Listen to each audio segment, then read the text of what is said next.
Do you want a card idea that requires minimal stamping and lets your paper shine without creating more pattern paper scraps? Hi, I'm Jess from jesscrafts.com, and I'm going to help you make the most of your crafty supplies and time. So let's get started. Today I am using Slimline template number 9. It uses 6x6 paper to make 2 slimline cards with no pattern paper scraps. You cut 2 6x2 rectangles that become the focal points on each card, and then you cut 4 3x1 rectangles which become little accent pieces.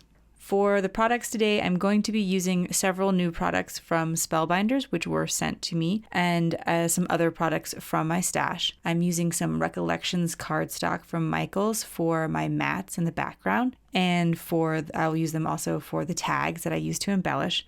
And I'm using the Honeybee Hugs and Kisses pattern paper. This is a double-sided pattern paper, and it definitely has a more of a Valentine's look to it, but it certainly doesn't only have to be used for Valentine's Day. So like it was released near Valentine's Day and all that, but a lot of the patterns are very any time of year sort of patterns. And today's card has hearts and flowers on it, but I certainly don't think it could only be for Valentine's Day. I am going to use the more simple side of the pattern paper for my focal point, and then the more complicated or like larger pattern for the accent pieces, which is a little counterintuitive because with the larger pattern might make sense to have on the larger piece. But I do want the smaller pattern, the more subtle pattern for my focal point because I want it to make my sentiments and my other embellishments to stand out, whereas I think the bolder pattern paper would compete with them. The smaller strips are not so small that the bigger pattern doesn't look good on them either. I am adhering everything with my Scotch ATG. If you've ever had trouble with your Scotch ATG, I do have a tips and tricks video that I would like to recommend just because I have had several people who said, they didn't know how to load their ATG. They got really frustrated with it. And then that video helped them with the way that I went like really slowly and explained it because that's what worked for me. So I like to mention that from time to time, just in case you have had a poor experience and it might be able to help you. With my center focal panel, I want to prop it up because it's going to be overlapping the 2 background pieces and I want everything nice and even. So I've taken some scrap cardstock and I've put it behind there. This is one way that I use up the cardstock scraps that can be created right away.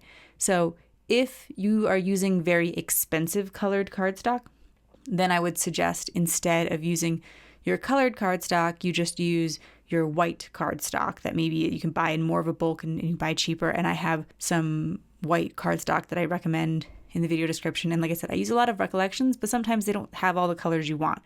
And so if I'm using a more expensive pattern paper, I'm going to go pull some other scraps. I have cut 6 tags because I want to use 3 on each of my cards. And this is from the new Spellbinders Assorted Tags die set. If you don't have a tag die set, I think this is a great one. It has a lot of different sizes, different shapes, and there's some that are a little bit more elegant and some that are a little bit more simple. It's just a really good overall tag die set. And these, the 2 that I chose are about the same size. And I'm going to add a little bit of inking around the edges. This is my Waffle Flower stencil mat and some Tumbled Glass Distress Oxide ink. The Waffle Flower mat will stain. It's made of silicone, and so you really want to, if you want to keep it as white as possible over time, it is best to clean it right away. However, some pigments, especially reds, are really strong and they're likely to stain materials like that regardless of how quickly you clean it. So just something to keep in mind. But it does give you because it's silicone, it has a bit of a grip to it, and so your items don't move around as much as they may on something like a Ranger craft sheet. Here I wanted to make sure that I liked the ink color that I chose, and that because my stamps were brand new, these are the Spellbinders Let's Celebrate sentiments. Because they're brand new, I want to make sure that it's going to stamp well, because sometimes a brand new stamp will have a little bit of like residue from manufacturing or something, and you can rub it on a surface, give it like a gentle rub with an eraser, things like that to help, or you can just stamp it a few times because the ink will condition it. And that's basically what I was doing there. I'm going to add a little bit of twine to the top of my tags. I am one of those people who feels like a tag with a hole in it always needs something in the hole, like some kind of fiber. And so if you don't, you can certainly skip that part because it does take some time, but I always just like to do a simple loop through there.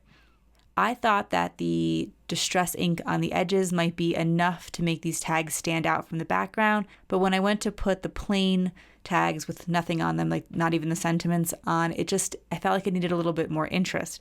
So I pulled this stamp from the Spellbinders Create a Scene Silhouette stamp set, and I think it's meant to be like falling snow for the scene, but it worked really well to just make these like sort of speckled dots, or speckled look on these tags.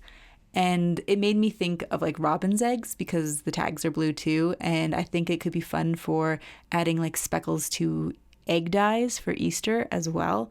So I definitely encourage you to think outside the box sometimes and try to see your stamps in that other light. Like, what else could this be? Yeah, it's supposed to be snow, but it can be something that adds a little bit of background interest, and you can create some texture on your cards with smaller stamps like that. I decided in the end to put the hello, the sentiment, in the center, and then I put the matching dies on the outside. I thought originally I might mix it up and use some of the circles with the squares, but overall decided that I liked the repetition of having the same shape across each card.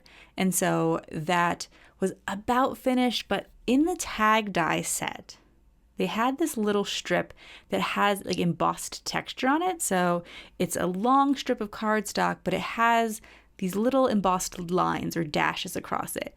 And since I had some scraps of pink left, I decided just to cut out this strip and use it to ground the tags a bit more and add some interest. So that is that little strip that I added there at the end. If you found this video inspiring, here's another video where you can find more ideas for enjoying your crafty time and supplies. Let me know you like this video with a share to your crafty community, subscribe and click the bell so you don't miss the next template or tutorial, and check the video description for product links. See you in the next video.